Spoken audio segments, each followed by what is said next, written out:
Olá pessoal, comandante Orlando Matos aqui, Minuto Conexão Gel deste sábado, 2 de novembro de 2024. Acredito que vocês, a essa altura, já devam ter escutado o nosso podcast semanal. O podcast dessa semana foi o 309, toda sexta-feira, a partir das 6 horas da manhã, já disponível no YouTube, Spotify, Apple Podcast. Se você já escutou, eu só faço um pedido. Se você gostou, deixe o seu like, deixe o seu comentário, compartilhe com seus amigos. É muito importante nós tentarmos divulgar o que está acontecendo no mundo e peço aí a sua ajuda no sentido de divulgar o nosso podcast semanal. E alguns de vocês me mandaram mensagens reclamando do podcast de ontem, porque eu não havia falado sobre as eleições nos Estados Unidos. Não tem menor dúvida de que a eleição nos Estados Unidos é o evento mais importante de 2024. Mais importante porque os Estados Unidos são a grande potência militar e econômica do planeta e o que acontece lá faz diferença e dependendo de quem vencer as eleições vai fazer diferença no campo internacional em vários dos conflitos e crises que nós estamos acompanhando. Em relação, na minha avaliação, o evento, para mim, mais claro em termos externos, que vai mudar, seja um ou seja outro, é a questão do conflito entre Rússia e Ucrânia. O ex-presidente Trump já disse várias vezes que, caso seja eleito, ele não mais vai fornecer armas para a Ucrânia. E se os Estados Unidos pararem de fornecer armas para a Ucrânia terá que sentar na mesa de negociações com a Rússia.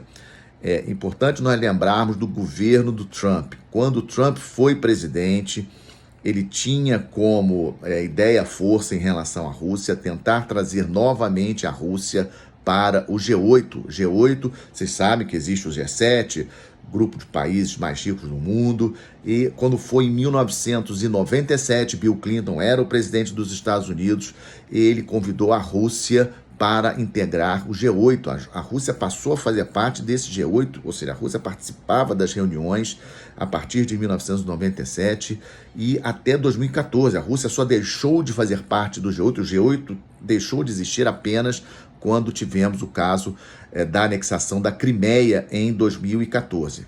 Pois bem, o Trump, quando foi o presidente, ele levou esse assunto novamente para o G7 por 2 vezes, porque ele acreditava que a Rússia, isolada do Ocidente, ia cair no colo da China. E foi exatamente isso que nós vimos. Ou seja, com o início do conflito entre Rússia e Ucrânia e com as sanções econômicas, etc., a Rússia foi caminhando cada vez mais para essa parceria fortíssima que hoje tem com a China, e isso não é do interesse dos Estados Unidos. Então, acredito que se Trump vencer, ele vai mudar a política dos Estados Unidos em relação ao conflito para tentar, de alguma forma, ali um cessar-fogo. Não acredito que a Ucrânia vá aceitar ceder todo o território que hoje a Rússia ocupa, como a Ucrânia não vai reconhecer esse território como parte da Rússia, mas vai ter algum tipo de cessar-fogo.